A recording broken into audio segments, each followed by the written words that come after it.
Health and wealth. Those two things seem to go hand in hand, whether it's New Year's resolutions or just those of us who want to stop the bad habits and get on the right track. While we obviously talk a lot about money here, what if you wanted to be healthier without it knocking you off your road to financial freedom?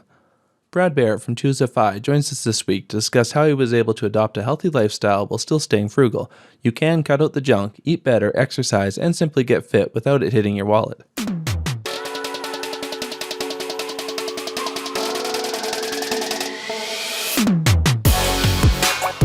Welcome to the MapleMoney Show, the podcast that helps Canadians improve their personal finances to create lasting financial freedom.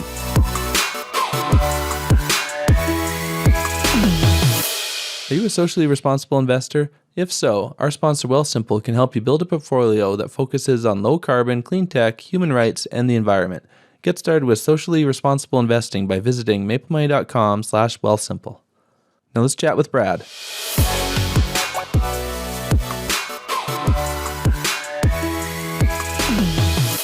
Hi, Brad. Welcome to the Maple Money Show. Hey, Tom. Thanks for having me here. I appreciate it. So I wanted to have you on because I know you mix two things very well. Well, one's sort of a healthy lifestyle, but without having to make that become an expensive lifestyle. Can you kind of just take me through your journey with that, both maybe becoming healthier and how you were able to do that without it becoming too unfrugal? Yeah, no, that's a good question. And yeah, journey is the perfect word. I think if you would ask me if somebody would be asking me for my quote unquote expert analysis on health 10 years ago, I would have laughed in your face. I mean, it would have been just implausible. But I assume that no one starts out healthy as a kid and continues that way forever, but go on. Yeah, no, you're absolutely right. I mean, I grew up, I played soccer, I was fit, and then college hit, right? And you know, the freshman 15 pounds, and I just never got back to being that fit guy that I was previously. Like I always in my mind was like, okay, well, I'm not a fat American, like I'm not this standard like obese American, so maybe I'm ahead of the game. But I mean, looking back, I probably weighed, I don't know, 30 plus pounds more than I do now. And that's just unhealthy. And I don't know how I'd let myself get there, frankly. And I think it was just, I was living that life, like as we call it on Choose FI, the hamster wheel, right? I was going to work. I'm trying to do the best I can with, you know, my time, my commitments, my kids, right? And like health and fitness just kind of fell by the wayside. And yeah, I mean, over the last 5 years, 5 years is probably about right.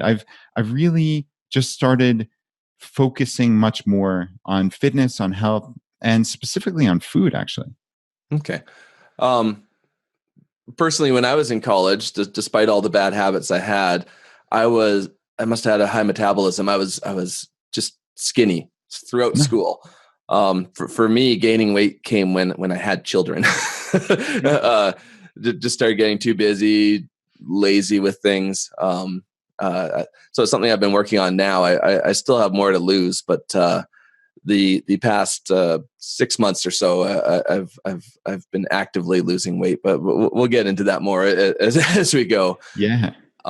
So I kind of wanted to cover fitness first. Sort of, what do you do activity wise, and how are you able to make that affordable?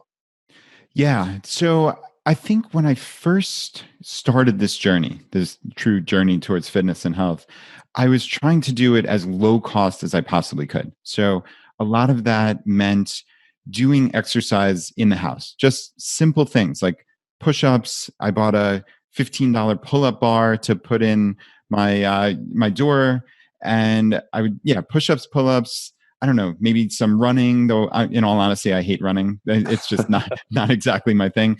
And I actually wound up finding some like yoga programs online that were free. I think there's this one podcaster named Mark Devine. He's a Navy SEAL, and he has a program called SEAL Fit. And I wound up doing he calls it warrior yoga. And I just loved it. And it just got me, like, I always had this story, right? Like we always have these scripts in our head that like, I'm not this type of person, right? Like you build up these things for years. Like I always said to myself, like, I'm not a flexible person. All right. Even when I was a pretty good soccer player in high school, like I was so inflexible. And it wasn't that I was that type of person. It was that I never spent the time and energy to become flexible. Right. So like once you get over that limiting belief, and I think, Tom, this transcends clearly fitness or this one bizarre little example, right? Like this is a macro thing that you have these limiting beliefs that hold you back in life and you have to get over them. Right. And for me, becoming flexible actually became one of my life's goals. I know it sounds strange for like a mid-30s, like father of two to like want to become flexible, but like I bought, so I did this yoga program. I bought a foam roller from Amazon for like $12, a bunch of lacrosse balls. So I was doing like my own, like, what do they call it? Myofascial release, like with these lacrosse balls and the foam rolling. And I'm doing like, just trying to become more flexible. And I got to the point where I could touch the ground with my palms. Wow. Which was insane. Like, Tom, I couldn't touch my knees with my fingers. Like, I mean, I was nowhere even close. And I got like 2 feet of added flexibility. So again, this is a bizarre little example, but what it shows is if you pay attention to something, if you dedicate yourself to something, it didn't happen in a month or 2 months. It took me probably almost 2 years to get to that point. But I just kept working at it 5 or 10 minutes a day. And I think that's a microcosm for how I've gotten healthier over the last 5 years, just in general. Like I've done these little things. I never wanted this to overtake my life. Like I'm fairly busy. Like even in this financial independence world that I've like carved out for myself, that I have this great life, like I'm still busy. And I don't have 3 hours a day to go to the gym. And frankly, I don't want to do that. Right. So like, how could I build this in little micro increments? And that's how I looked at it. Like if I had the pull-up bar in my doorway and I walked by, I would do a set of 5 or 7 pull-ups or something. And how long does that take? That takes 10 seconds. But I just did 7 pull-ups, right? Like Yeah. that's not nothing. So, I tried to build these little things into my life. And that's kind of how I started with this, I guess. Yeah. Speaking of limiting beliefs and not having 3 hours, that's kind of been the problem with me. I haven't, I always think, oh, gee, I'm so busy. I don't have time for exercise. And I still haven't really found time. As a family, we're getting better about like going for walks and stuff as a starting place, just to get those steps up on the watch and everything. We have exercise equipment that is gathering dust, so there's no excuse. I do like the idea of the pull up bar that you can kind of like. I could literally put it in my office door here and get some use of that every time I walk through the door. Right? I mean, just make it a thing. Every time you walk through the door, pick a number. I don't care what the number is. Make it 1 or 2, right? Like it doesn't matter. Make it 5, whatever it is. Every time you walk under that door, do that number of pull-ups, right? Like that's a cool little thing to just build it in. And I mean, I think you need to find, just like anything in life, you need to find what works for you, right? Like you might read 10 articles that HIIT training, high intensity interval training is the biggest thing, right? Or that running, going out and doing steady state running for an hour is the best thing you could do for your heart. Or, I'm just making stuff up, right? But like at the end of the day, if I personally am never going to go out and run for an hour, I don't care if it's the best thing in the world. I'm never going to do it, right? So I need to find something that is going to work for me. And I found, so I then kind of moved on from these little snippets of exercise to like group exercise classes. So I went to a local, like it's called Crunch Fitness here in Virginia. I think it's a chain throughout the US.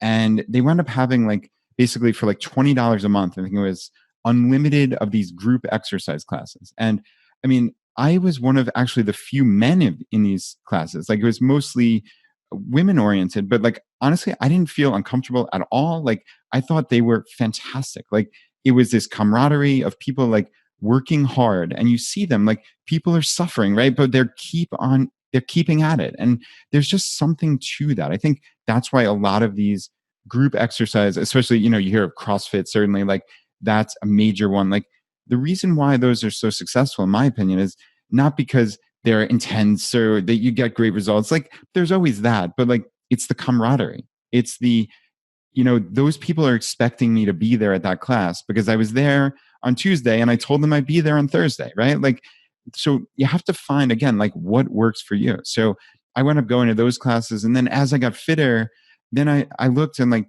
okay, what's the next challenge? And for me, it actually was CrossFit. Like, I'm not a crazy CrossFit guy, so don't worry, I'm not going to Kool-Aid here going on. But it was this great challenge for me as like basically a 37-year-old guy. Like, can I lift weights and can I get fitter and stronger? Like, this is something that I'd never lifted weights in my entire life, essentially. Like, never. I mean, to the point where like I had no idea how to even do something simple like a deadlift, which now it seems simple to me, but like back then I didn't even know how to do it. Right. So it's cool to just learn new skills. So I think there's a huge amount of satisfaction, just like just as a human being, in trying to learn new skills and trying to attain some form of mastery.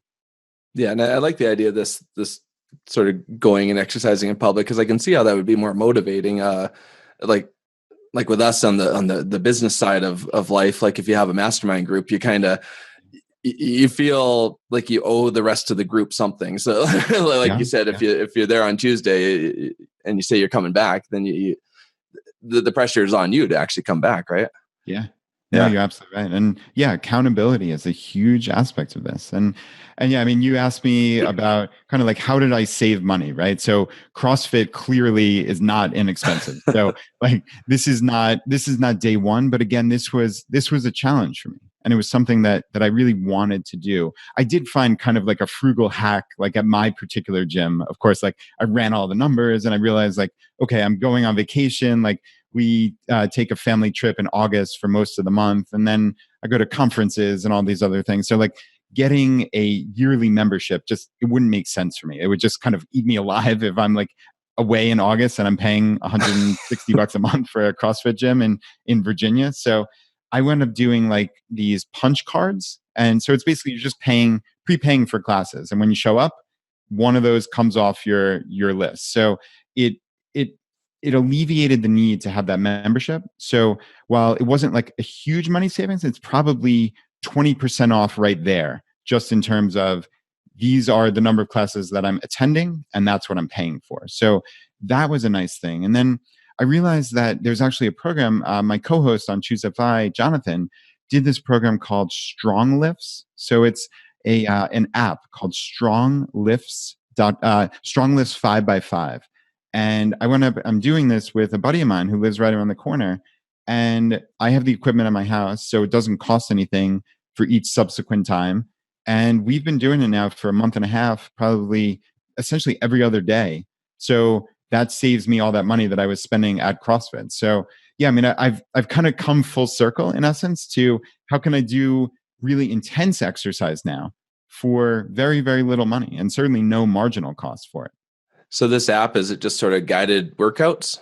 Yeah, it is. So it's Strong Lifts 5x5, and he runs you through the whole program. It's basically to get progressively stronger. So you start with very, very low weights on like the squat and the deadlift and like the bench press and those kind of things. Just a couple of like the major compound exercises. And I mean, I'm talking you start small, like just with the empty barbell. Yeah. And then he basically adds like 5 pounds every time you do it. And I mean, we've worked just in a month and a half or almost a little under 2 months. I think we've more than doubled all of our weights, like to the point where I'm getting to like personal bests on like every single time I work out. And I just keep getting stronger. So like I can vouch at least now, after 6+ weeks, like it really, really works. And, again, you talked about accountability. It's fun to have a workout partner. It really is. And for me, that makes a difference. Yeah, I found that even with these family walks is that the kids are really pushing me to keep at it. Like if we don't do one, we get away with skipping a day. But if if we hit 2 days, then it becomes why aren't we going for a walk? So we go out and we've got a bunch of walking paths around our house and stuff. So it's very handy. There's no excuse not to do it. But yeah, so my kids are my biggest activity buddies right now.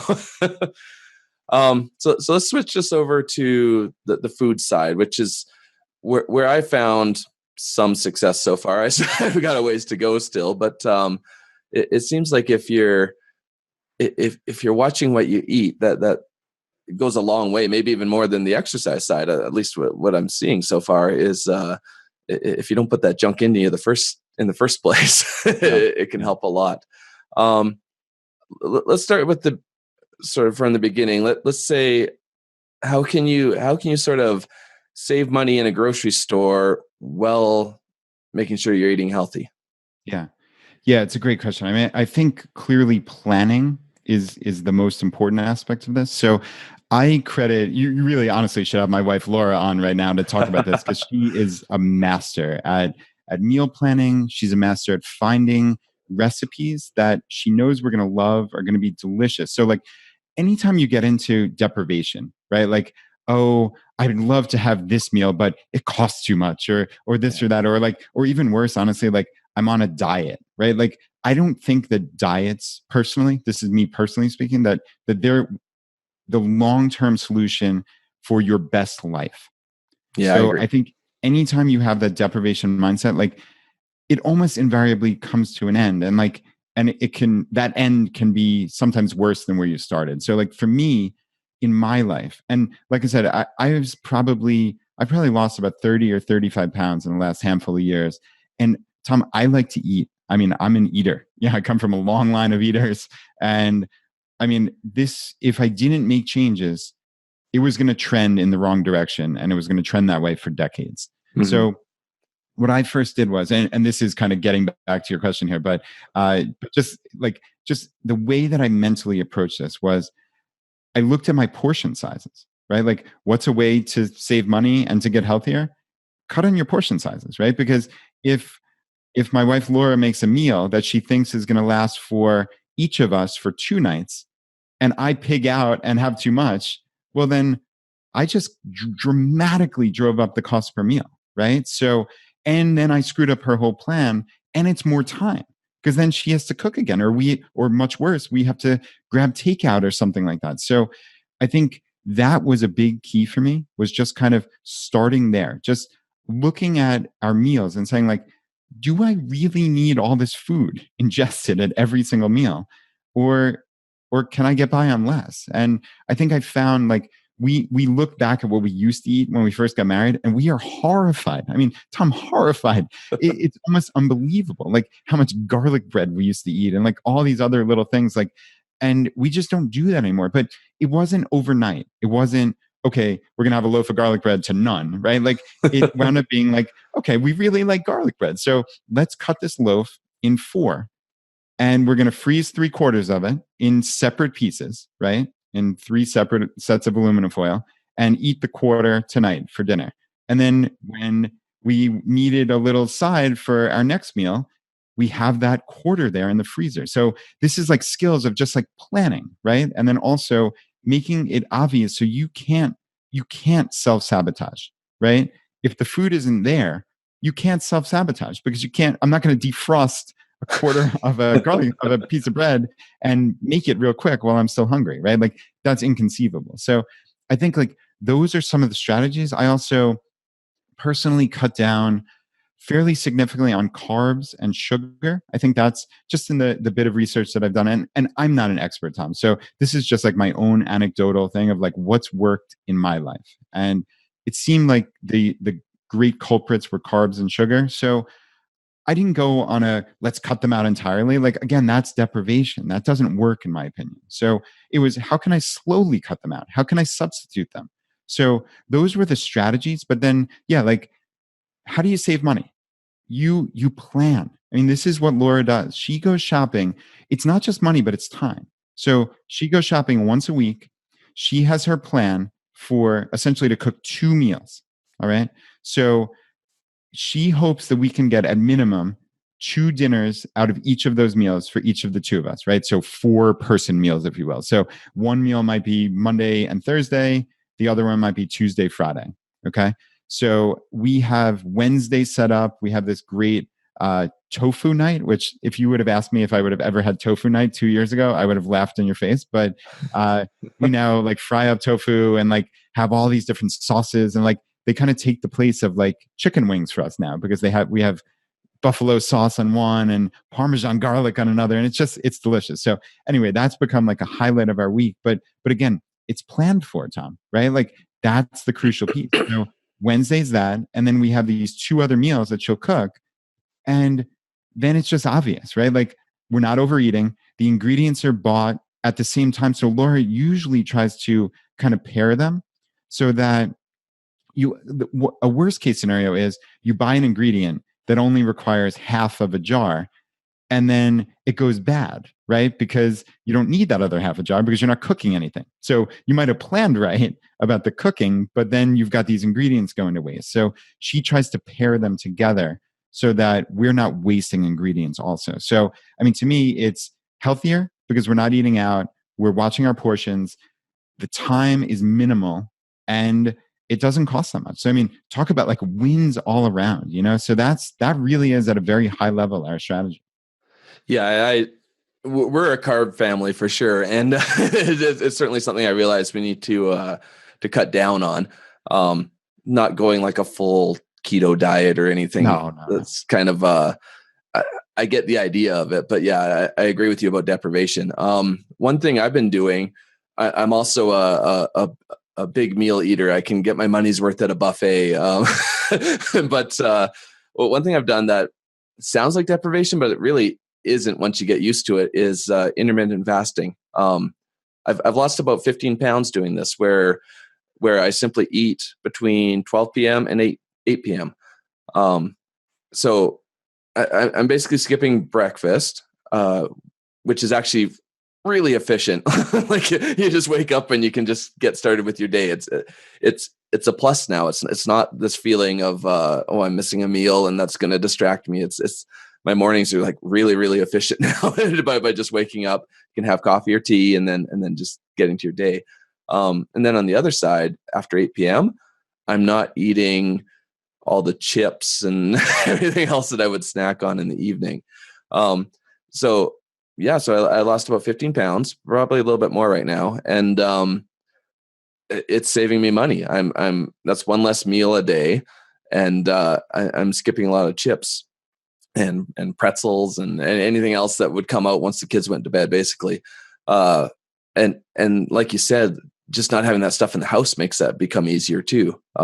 If we're not buying sort of all this junk food and stuff for snacks, then it's if it's not there, it doesn't get eaten. So I found that maybe it's not for everyone, but I think if people gave it a try, they'd probably really like it. It probably took me less than a week to kind of get used to that. And now if I'm traveling and I have to eat breakfast just because of the flights and all that, just to get a meal in somewhere, I feel very lethargic. Like if I have 3 meals or if I am snacking any of these kind of times where I'm cheating due to traveling normally, it just makes you feel slowed down and bloated. And so I like the feeling of only eating in that 8-hour window. And I've tried intermittent fasting before as well, and I've found real benefits to it. Another one, I'm curious if you found this. I feel like so many of us, we plan our lives around those 3 meals as if like something catastrophic is going to happen if we don't have one, right? And so I know when we go on vacation, like everything's planned around those meals, right? So, but that's not ideal. I mean, I don't want to be beholden to my appetite, right? So I want some level of control. And I found actually by doing that intermittent fasting that when I was in an odd situation, like traveling, for instance, like I just didn't need to eat as often. Like I was more cognizant of what was truly hunger versus when I was eating just based on the clock. Yep. And it sounds like a little thing, but that level of control and knowing that something terrible isn't going to happen if I miss a meal, like there was great satisfaction in that. Yeah. Even if you did feel a little hungry, say you're stuck on a plane, you're not going to eat easily. Even if you did have a slight feeling of hunger, sometimes it's just, you get used to it. Like it's something you can press forward and it keeps you a little more motivated. Like, hey, if you're sitting around and you're not eating, like you're losing weight. There's calories being burnt just by breathing. So it's as long as you're not constantly sort of feeding yourself all the time, then Right. it works out. One thing I find, again, with traveling, I was just away last week, is you kind of get back to that expectation a bit of eating 3 meals. Like if say I'm with my family, my kids are not intermittent fasting, so we got to go to a restaurant and have breakfast. So it throws me off then, but otherwise it's a schedule I'm really liking. But certainly the next step is being a little more mindful about the foods I'm eating. Intermittent fasting has allowed me to be a little too easy with that. Like if I want to eat a big meal, it's kind of okay because I still need to get my daily calories in.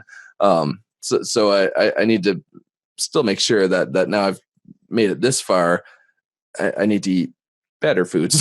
That makes sense. I mean, have you? So you said carbs. You're a big carb family, and we certainly are too. So yeah. I mean, are there is that the first thing that you're going to attack? Like, are there ways that you can just pull a little bit out? Like again, the deprivation. If you go full deprivation mindset, it's gonna be terrible. And in my opinion, it'll probably fail. Have you is that the next frontier here of trying to cut out things? Yeah, cutting out carbs and those portion sizes. You mentioned the garlic bread. One thing we were doing, which is terrible, is ordering when we ordered pizza. Not only is pizza bad in the first place, but we would order a large pizza each because we both wanted different toppings. And it's not that we sat down and ate a whole pizza. I'm not going there with this, but but the fact is, there's all this pizza. So making that decision, it almost became like a 3-meal decision. Like I'm going to eat pizza for dinner and for the next lunch and for dinner again. So it became like this big problem where it wasn't like I'm going to have pizza one time and that's okay. It became I'm going to have pizza for the next day and a half. And so now we don't do that. We'll split like a medium pizza. So it's you have one meal. We're still not depriving ourselves. We're still having pizza if we want to have pizza. We try to do it once a month. This isn't a constant thing. But we do it so what we order in is literally a meal and doesn't become a half-week decision. Right. No, that makes sense. And yeah, I mean, one strategy that we would employ actually in that particular instance is if we're getting pizza, again, we're not going to overeat.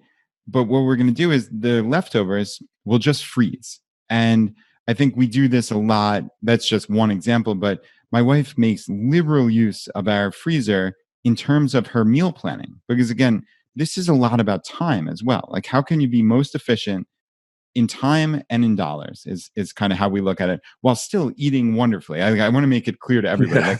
I eat really, really well. I mean, she's a great cook. We're not doing this to save money. We want to eat well. We want to have the best life we can.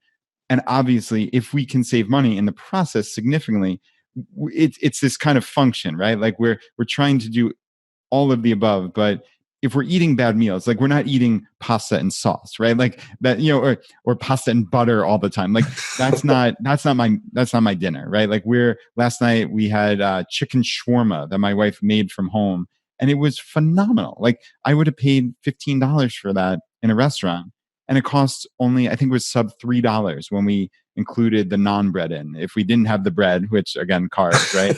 It would have been about $2 for my meal. That was amazing. But anyway, what Laura does is she'll batch cook. So for instance, if she sets aside a morning to basically buy I don't know, something insane, 10 pounds of chicken breasts or chicken cutlets, she'll bread them and fry them up and then put them into individual portions in the freezer so that we then have X number of meals. It's something crazy, 20 meals worth in the freezer that she can pull out whenever she wants. So it's amazing. What a great time savings that is.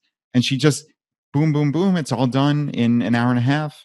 And then we have 10 to 20 meals just built up for us for the next couple of months. So I think what hopefully is getting across to the audience here is it's the strategies. It's how do you think about this in terms of a holistic planning just to be healthier, but also to be happier, right? If we lose sight of that, then this is just a waste of time. So it's everything. It's the time, it's the health, it's the happiness, and it's the money.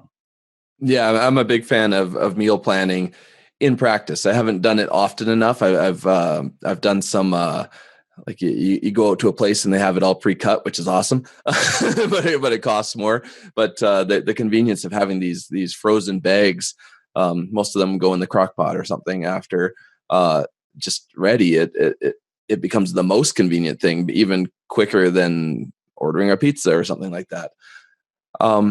So this has been great. I hope it really encourages people to eat healthier and get some exercise and do it all sort of on a budget. Can you let everybody know what you've been up to? Sure. So yeah, I'm the co-host of the Choose FI podcast. And yeah, I mean, we record and publish twice a week, actually. So Monday and Friday, the show comes out. If you're interested in financial independence and want to check us out, I would say episode 100 is a great place to start, or just head over to choosefi.com/start. And we have some info on how to become a member of our Facebook group. I know you, Tom, are a member of our Choose FI Canada group, right? Maybe one other one. Yeah, I'm also in the Alberta group, but the Canada group is the most active, having more people in it, and it's a great place for everyone to get together and kind of talk about their finances. Nice. Yeah, that's great. And yeah, we have 200 of those groups all across the world. So yeah, definitely check that out. choosefi.com/start. Great. Thanks for being on the show. Yeah, thanks again. This was fun. Thanks, Brad, for the tips on living a healthy and frugal lifestyle. You can find the show notes for this episode at MapleMoney.com/Brad Barrett. Are you a fan of Choose FI? Make sure you check back next week when we'll have the other half of the team on the show. Jonathan Mendonza will be discussing how to create space to execute a fully funded lifestyle change. It's a great episode that you won't want to miss. See you next week. Now let's chat with Brad.